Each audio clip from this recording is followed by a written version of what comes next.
Defence Minister Manohar Parrikar has briefed the Prime Minister amidst rising call for surgical strike against Pakistan, and this briefing took place after an important strategy meeting over the recent devastating attack that killed 17 Jawans, injuring 25 others at the line of control. In fact, the National Security Advisor Ajit Doval, Director of the Intelligence Bureau, Chief of External Intelligence Unit RAW, and a slew of some other top senior officials were present at this important meeting. A team of the National Investigation Agency will also be visiting Uri to take stock of the situation. The Home Secretary has already reviewed the security of Jammu and Kashmir with the Ministry of Home Affairs. The NIA team will be visiting the Army's frontline administrative base, which also doubles up as a supplies depot.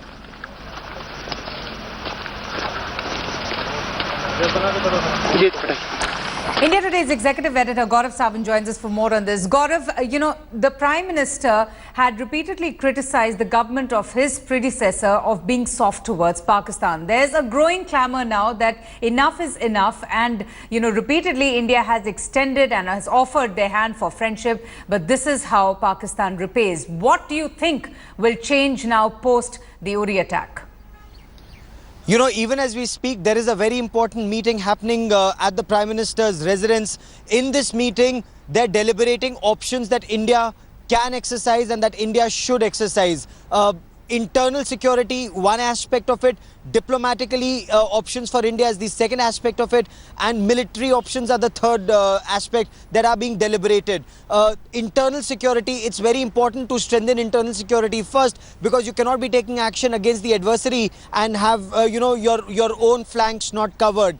There is intelligence input about another Fidain squad, another terrorist squad still out there in Kashmir. So that needs to be neutralized as quickly as possible before they can resort to their strike, because that again would be detrimental. So from what sources are telling me, the Home Secretary, the Home Minister, the NIA, the Jammu Kashmir Police and the CRPF, they are talking about how to neutralize the third terrorist squad and strengthen internal security, while the Defence Minister and the service chiefs are talking about what are punitive measures that need to be taken, what will be escalation and what will be escalation management mechanism that India will put into place. All of these are being discussed with Prime Minister Narendra Modi, the National Security Advisor Ajit Doval. Now, he's the pivot around whom this entire strategy is being devised. Diplomatically, there's another offensive, not just at the UNGA by Sushma Swaraj, the External Affairs Minister, who addresses the UNGA this time, but the two other ministers, MJ Akbar and General VK Singh, they are also set to mount a massive diplomatic offensive against Pakistan-sponsored terror, along with India's ambassadors in various countries. So there is a massive policy that is being decided. It will be a cold and a calculated move. It will not be a knee-jerk reaction immediately after the Uri terror attack, is what sources are saying, Avantika. Okay, so no knee-jerk reactions for now, but Athir joins us for more on the important meetings, the important high-level review meetings going on in the national capitals. We're getting visuals of the Home Minister speaking to the Prime Minister, and Athir, we also got news a short while back that the Defence Minister Manohar Parrikar, after his visit, has also briefed the Prime Minister as well. Can you give us the latest update on all these important, crucial meetings going on in Delhi? Well, you see, today is a crucial day as far as decision is concerned.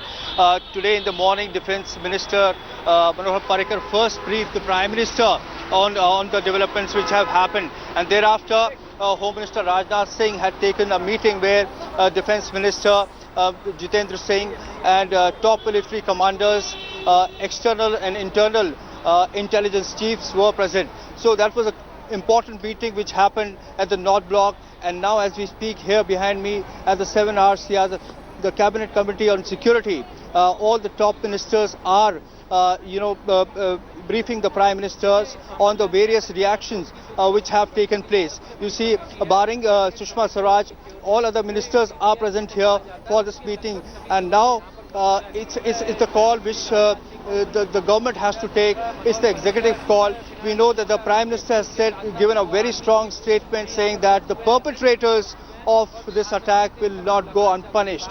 The J&K Chief Minister Mehbooba Mufti Saeed has said that Pakistan is trying to create a warlike situation. The allies of NDA have also reverberated same sentiments. They are saying now is the time to take action against Pakistan. Now, there will be action, but what sort of retaliation will it be? As Gaurav was pointing out, will it be a diplomatic offensive? Will it be a military surgical strike? That decision has to be taken yet. Okay. Tell me something, Gaurav. What do you mean by the focus being on strengthening the internal security system? Because these terrorists, they were armed to the teeth. They lobbed more than 10 grenades, which perhaps resulted in a higher casualty. Do you think our armed forces are mentally prepared to deal with the kind of advanced, sophisticated weaponry these young Fedayins, strike with? These terrorists got lucky this time. Now remember what happened, Avantika. You and I were reporting on what happened in Poonch on the 12th of September. So Pakistan launched one set of terrorists south of Pir Panjal into the Poonch area. Their target was the Poonch brigade. Those terrorists failed to reach the brigade.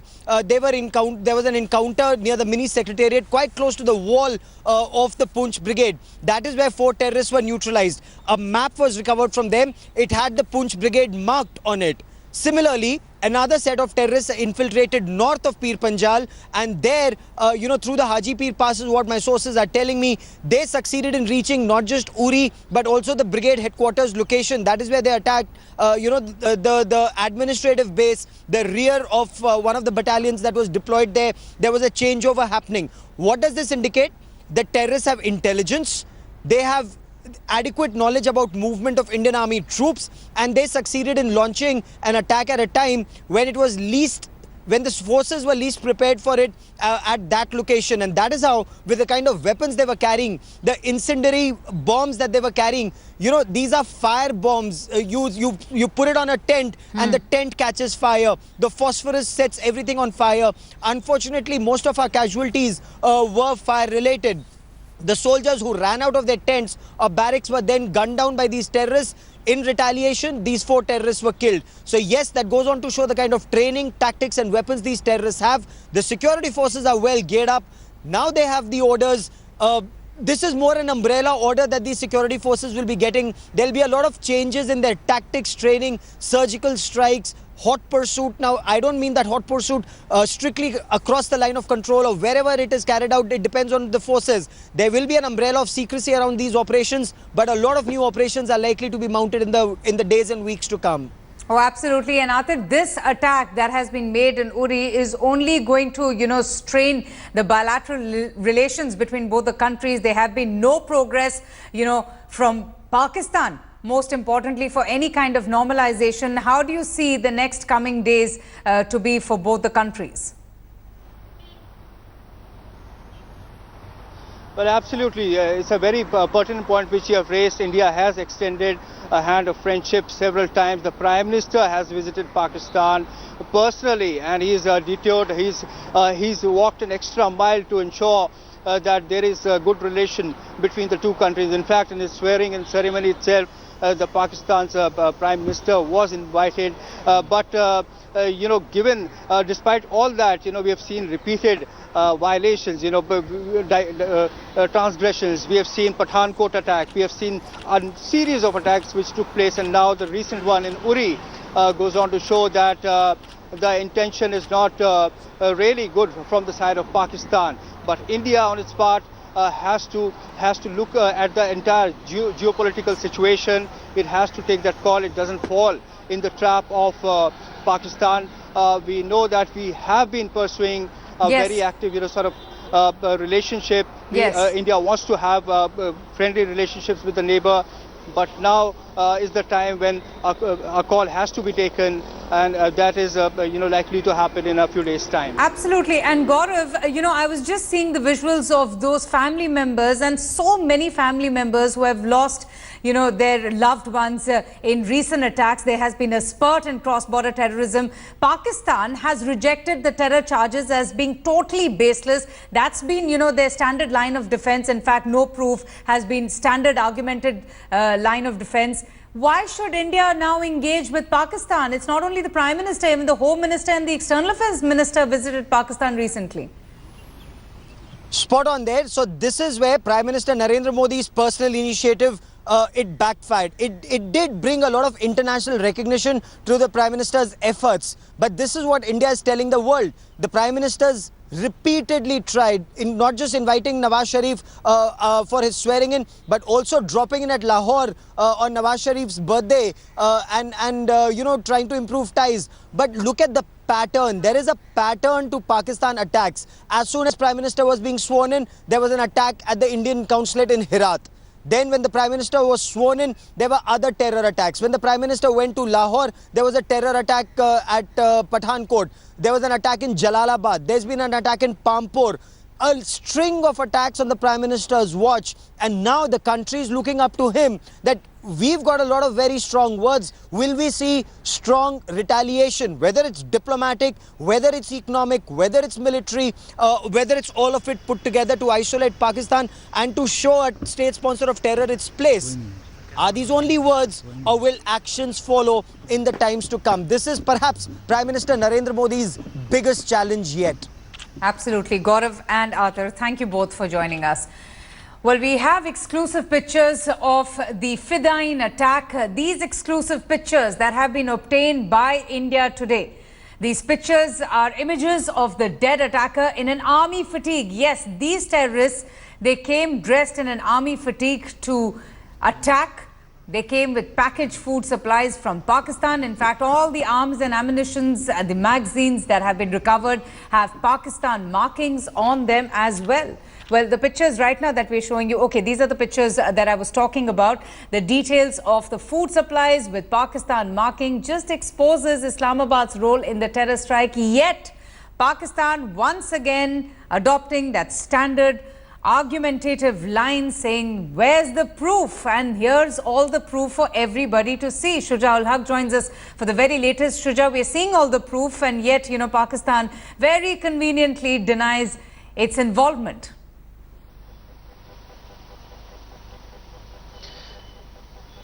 Well, absolutely, Avantika, like you were seeing in these pictures, these are pictures of that particular spot where this attack took place. We are seeing, some of the ammunition and some of the recoveries from those, attackers. There are also pictures of, some of those attackers in itself. If you notice, there are some food packets, also which are very clearly visible in these snaps that have been taken, and these food packets have what we have been given to understand markings that they are made in Pakistan.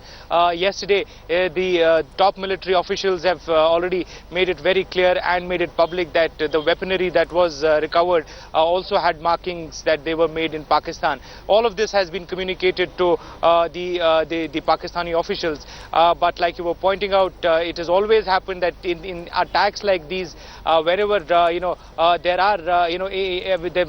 are incidents of evidence which are picked up from by the officials here, those are denied by the other side. They always say that there needs to be more proof. Now the question really is that what else can be recovered from here? There are there are many instances where the proofs like the weaponry and markings and clear the equipment that has been recovered has suggested that they were made in Pakistan or were sourced from Pakistan, but that really hasn't worked. It is important to see how Indian side would want to take it up after all this evidence has been recovered. Absolutely. And very quickly, Shuja, just tell me about the news of a squad of Fidain who are, on the run. They are on the loose, and the security forces, in fact, are trying to identify where these terrorists are. Can you just give us an update on that bit of news? Well, Avantika, if you remember, India Today was the first channel to sort of break that information that there is an intelligence input that these kind of attacks could take place. There could be Fidain attacks, and it happened. First, it happened in Poonch, then Uri yesterday. We're still getting information from various sources that there is possibility of more such attacks happening. There is one view that there are some militants who are still, out there who have certain targets in mind. That's why an alert has been sounded since yesterday itself, the entire line of control and the parts which are near the international border in Jammu have been put on an extra vigil. We're given to understand that top officials of the army, the other security forces, even intelligence agencies are constantly monitoring the situation. We have to also ask the question whether why, because of even after such a intelligence was available, why these attacks could not be prevented. That's a question that will be probed. Whether there was a lack in preparedness, that is something that will be probed and investigated. But yes, at this point of time, the threat hasn't gone. We are still being told that there is a possibility that such attacks could take place. Absolutely, Gaurav, and that's the question I want to ask you, that what are the lessons that we have learned, because the attack that took place in Uri has very eerie similarities to what happened in Pathankot, how the Pathankot airbase was targeted. I mean, while there's a growing chorus to strengthen our internal security, to hit back at Pakistan, what changes have we made? What are the lessons that we have learned post Pathankot? Spot on there. There was intelligence available before the Pathankot terror attacks, not just with the security forces, but that intelligence was also shared with the media to sensitize people before Pathankot that there could be a terror attack either at the Pathankot airbase or at the army camp, at army military station at Mamoon. So security was deployed, but not fast enough to prevent the terror attack. Similarly, India Today was the first channel to on Friday itself to break that story on India First, that there's going to be a spectacular strike in Jammu and Kashmir just ahead of Pakistan's Prime Minister Nawaz Sharif's address to the UNGA. Now, this alert had also gone to all battalions along the line of control, especially after the Poonch terror attack and the brigade map being found at Poonch. Despite that, it wasn't actioned. So right now, there's a meeting going on in the Ministry of Defence at the Army headquarters to decide what needs to be done. Do you need to tweak your standard operating procedures, or were standard operating procedures not followed, Avantika? All right. Athar and Gaurav, thank you so much for joining us. We'll keep coming back to you. With that, we're heading into a short break, but coming up next, we'll tell you about the mortal remains of the 17 brave hearts in Uri who have now been airlifted to Srinagar from the line of control. The Chief Minister, Mehbooba Mufti, also paid her respects and expressed her condolences.